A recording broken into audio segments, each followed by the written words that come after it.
Hello दोस्तों, कैसे हैं आप सब। दोस्तों, आज हम बात करेंगे दक्षिण भारत की यात्रा कैसे जाएं, कब जाएं और खर्च कितना आएगा। तो दोस्तों, बता दें कि हम 4 मेंबर थे और हमने पंजाब के जालंधर से अपना सफ़र शुरू किया। सबसे पहले आप तिरुवनंतपुरम की टिकट कटवा लें और वापसी 1 हफ्ते के बाद तिरुपति स्टेशन से अपने शहर तक का रिजर्व करवा लें। सबसे पहले तिरुवनंतपुरम स्टेशन से बाहर ऑटो लेकर मंदिर के पास होटल ले लें, जो कि ऑटो वाला खुद ही पहुंचा देगा। यहाँ होटल 800 रुपये से शुरू हो जाता है और खाने पीने की बात करें तो होटल या रेस्टोरेंट में आपको 150 रुपये थाली मिल जाएगी। एक आदमी का खाना होगा। हम लोग 12 बजे होटल पहुँच गए। फ्रेश होकर 2 बजे ऑटो से यहाँ के पास से दर्शनीय स्थल चले। सबसे पहले अजीमाला मंदिर चले गए, जहाँ से समुद्र का नज़ारा बहुत ही सुंदर दिखता है। यह भगवान शंकर का एक बहुत ही अच्छा यहाँ मंदिर है और यहाँ एक बहुत बड़ी शंकर भगवान की प्रतिमा है। यह मंदिर बिल्कुल समुद्र के किनारे है। ये देखिए, ये हमारी फैमिली है। इसके बाद हम लोग चले अट्टूकल मंदिर, परशुराम मंदिर, कोलम बीच, पुअर आइलैंड, जहाँ की आप नौका विहार भी कर सकते हैं, जिसके लिए आपको लगभग 3000 रुपये फीस लगेगा। और वापस होटल यहाँ का ड्रेस जो धोती होता है खरीद कर आ गए और सवेरे दर्शन किए भगवान का। और 9:30 बजे में गाड़ी थी हमारी कन्याकुमारी की, जिससे हम लोग कन्याकुमारी पहुंच गए। पद्मनाभ स्वामी का खर्चा आप यहाँ देख सकते हैं। कन्याकुमारी में 3 समुद्र का संगम होता है, अरब सागर, बंगाल की खाड़ी और हिंद महासागर। स्टेशन से बाहर निकलकर ऑटो लिया, जो वह खुद ही होटल के पास छोड़ दिया, जहां हमने 1000 रुपये में होटल लिया। यहाँ भारत सेवा संघ आश्रम भी है। यहाँ 500 रुपये में कमरा मिल जाता है और 100 रुपये में खाने एक आदमी का मिल जाता है। होटल में फ्रेश होकर हम लोग निकल पड़े विवेकानंद मेमोरियल के लिए, जहां जाने का 90 रुपये किराया लगता है। जाना और आना दोनों ही शामिल होता है उसमें। विवेकानंद मेमोरियल जाने के बाद फिर से 40 रुपये प्रति व्यक्ति के दर से वहाँ टिकट कटवाना पड़ता है, जो कि वहाँ घूमने के लिए होता है। यहाँ मेमोरियल देखेंगे, कांच का ब्रिज देखेंगे और तिरुवल्लुवर जी का स्टेच्यू देख सकते हैं आप। वापस फिर शाम को होटल में आ जाइए और सवेरे निकल पड़िए यहाँ से समुद्र में स्नान करने के लिए और सनराइज देखने के लिए। तो दोस्तों, कन्याकुमारी में एक पॉइंट भी है जहां से आप सनराइज और सनसेट दोनों का आनंद ले सकते हैं। फिर समुद्र में स्नान करके वापस होटल आए।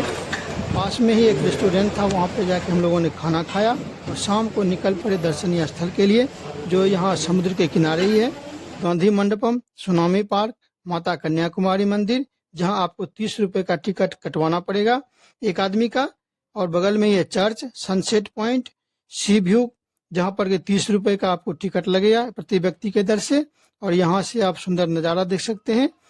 और पास में ही है लाइट हाउस, जहाँ से कि आपको 10 रुपये टिकट देके आपको ऊपर ले जाएगा लिफ्ट के द्वारा, और वहाँ से आप पूरे शहर को देख सकते हैं, कन्याकुमारी को। ये सब देखकर वापस आए। यह यहाँ का खर्चा है। कन्याकुमारी से रात 10 बजे हमारी ट्रेन थी रामेश्वरम जाने की, और ये ट्रेन मुझे सवेरे 6 बजे रामेश्वरम स्टेशन पर पहुँचा दिया। ट्रेन नंबर आप देख सकते हैं। रामेश्वरम स्टेशन से बाहर आते ही ऑटो वाला मिलेगा, जो कि 100 रुपये में आपको होटल तक छोड़ देगा। मंदिर के पास कई होटलें हैं जो 700 से शुरू हो जाती है। आप अपने बजट के अनुसार रूम ले सकते हैं।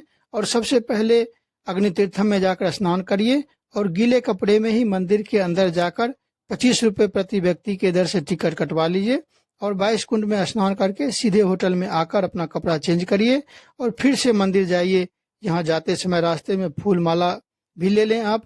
लाइनबद्ध होकर दर्शन करें भोलेनाथ की। यहाँ 2 शिवलिंग है, एक सीता जी के द्वारा बनाया हुआ और दूसरा हनुमान जी के द्वारा लाया हुआ शिवलिंग। यहाँ दर्शन करने के बाद जब बाहर निकलेंगे आप, तो पास में ही बहुत सारे रेस्टोरेंट हैं, होटलें हैं, जहाँ की आप खाना खा सकते हैं। 150 रुपये थाली के दर से यहाँ खाना मिलेगा आपको। और खाना पीना खा के आप निकल पड़िए साइट सीन के लिए। यहाँ से आप अगर ऑटो लेते हैं तो ऑटो वाला लगभग आपको 1200 रुपये लेगा, जो कि रामेश्वरम का पास के जितने भी हैं वहाँ सब घुमाएगा। ऑटो वाला हम लोग को सबसे पहले ले गया राम सेतु। राम सेतु में हमें दर्शन किए और राम सेतु से मात्र 18 किलोमीटर की दूरी पे है श्रीलंका।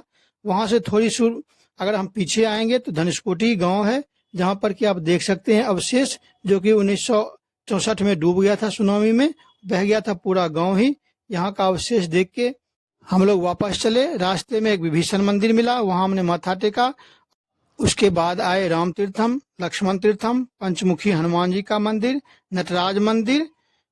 यह सब देखते हुए शाम हो गई, हम लोग आ गए अपने होटल पे।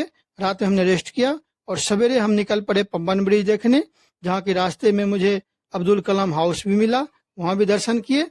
और यह दर्शन करते हुए हम लोग लगभग 9 बजे आ गए अपने होटल पे। हमारी ट्रेन थी 11:15 बजे मदुरई जाने की। यहाँ का कुल खर्चा आप स्क्रीन पे देख सकते हैं, जो हमारा 4 आदमी का है। इसके बाद हम लोग पहुंच गए 2:15 में मदुरई, जो कि यह गाड़ी डेली चलती है, पैसेंजर है। मदुरई स्टेशन पे आप जब पहुंचेंगे तो वहां से बाहर निकलते ही आपको ऑटो वाला मिलेगा, जो कि 50 रुपये या 100 रुपये लेगा, आपको होटल तक छोड़ देगा, जहाँ से कि 1 किलोमीटर की दूरी है होटल की लगभग। और वहाँ बहुत सारे होटल मिल जाते हैं, आप होटल में जाके अपने बजट के हिसाब से रूम ले सकते हैं। दर्शन के लिए आप शाम को भी जा सकते हैं, क्योंकि यहाँ से 200 मीटर की दूरी पे ही है मात्र मीनाक्षी माता की मंदिर। होटल पहुँचते ही सबसे पहले फ्रेश होकर निकल पड़े खाना खाने के लिए। यहाँ पास में ही बहुत सारे रेस्टोरेंट हैं, जहाँ पर कि 150 रुपये थाली मिलता है। आप यहाँ उत्तर भारत या दक्षिण भारत कुछ भी खाना खा सकते हैं। और यहाँ खाना खाने के बाद हम लोग निकल पड़े मंदिर दर्शन के लिए। मंदिर दर्शन में लगभग 3 से 4 घंटा लग जाता है। सबसे पहले यहाँ मोबाइल जमा हो जाती है, उसके बाद लाइनबद्ध होकर लाइन जाएंगे मंदिर के तरफ, और मंदिर दर्शन करके जब आएंगे तो रात हो जाएगी। रात में फिर आप खाना वाना खा के अपने होटल पे स्टे करिए और सवेरे निकल पड़िए साइट विजिट के लिए। साइट विजिट के लिए अगर आप पास के जो 4 से 5 किलोमीटर के अंदर हैं, अगर यहाँ आप विजिट करेंगे तो आपको 400 रुपये लेगा टेम्पो वाला। और अगर आप यहाँ के जितने भी दूर दूर के भी हैं, जैसे कि कोई 12 किलोमीटर पे है, कोई 22 किलोमीटर पे है, अगर आप वहाँ भी जाएंगे तो आपसे लगभग 2000 रुपये लेगा ऑटो वाला, जिसमें थिरुमलाई पैलेस, गांधी स्मारक संग्रहालय, कुंडल अजगर मंदिर, गरुड़ मंदिर, बंदीयूर मेरी अम्मन तेप्पाकुलम मंदिर, सेंट मेरी कैथेड्रल चर्च, समनार मलाई, मुरुगन मंदिर, अलगर कोविल मंदिर आदि शामिल है। और यह दर्शन करा के लगभग 4 से 5 घंटे लग जाएंगे, और फिर वो आपको होटल पे छोड़ देगा। और इस तरह से आप होटल पे आके अपना फिर से खाना वाना खा के और शाम तक निकल पड़िए स्टेशन के तरफ। यहाँ से शुक्रवार और सोमवार को शाम को 7:15 बजे गाड़ी चलती है एक, जो कि सीधा तिरुपति जाती है, और सवेरे 9:30 बजे आपको तिरुपति पहुंचा देगा। आप चाहें तो यहाँ बस से भी जा सकते हैं, और यहाँ से सीधा बस सेवा उपलब्ध है तिरुपति तक का। अगर आप ट्रेन से जाते हैं तो स्टेशन के बिल्कुल सामने ही विष्णु निवासन है, आप वहाँ टोकन कटवा लें। अगर आप बस से जाते हैं तो बस स्टैंड के बिल्कुल सामने में ही देखेंगे तो श्रीनिवासन कॉम्प्लेक्स है, जहाँ पर कि आप टोकन कटवा सकते हैं। और टोकन कटवाने के बाद आप एक अच्छा सा होटल ले लीजिए और स्टे करिए वहाँ। बस स्टैंड आके यहाँ से गाड़ी पकड़ के पहुँच जाइए तिरुपति। यहाँ से गाड़ी वाला आपसे 90 रुपये चार्ज करेगा एक साइड का, नॉन एसी। अगर एसी से जाते हैं तो लगभग 120 रुपये लगेगा। और वहाँ लगभग आधे घंटे में आप पहुँच जाएंगे ऊपर तिरुमाला पर्वत पे, और वहाँ अपने हिसाब से आप लाइन में लग जाएं जब आपका टोकन है, और 7 से 8 घंटे के अंदर आपका दर्शन हो जाएगा। और आप चाहें तो यहाँ पे इसके ऊपर जो बने हुए हैं कई सारे दर्शनीय स्थल, आप वहाँ भी जा सकते हैं। दोस्तों, यहाँ पे प्रसाद के रूप में लड्डू मिलता है, जिसे कि लेना आप ना भूलें। और अलग से भी आप चाहें तो 50 रुपए का एक लड्डू खरीद सकते हैं, जो कि देसी घी का शुद्ध होता है। इस तरह से सारा दर्शन करके फिर से आप वापस आ जाइए अपने होटल पे, और शाम को या जब भी आपकी गाड़ी है आप अपने घर पे वापस जा सकते हैं। तो दोस्तों, कैसा लगा हमारा ये वीडियो? अगर अच्छा लगा होगा तो कृपया करके लाइक और सब्सक्राइब कर दीजिएगा। मिलते हैं अगले ब्लॉग में। धन्यवाद।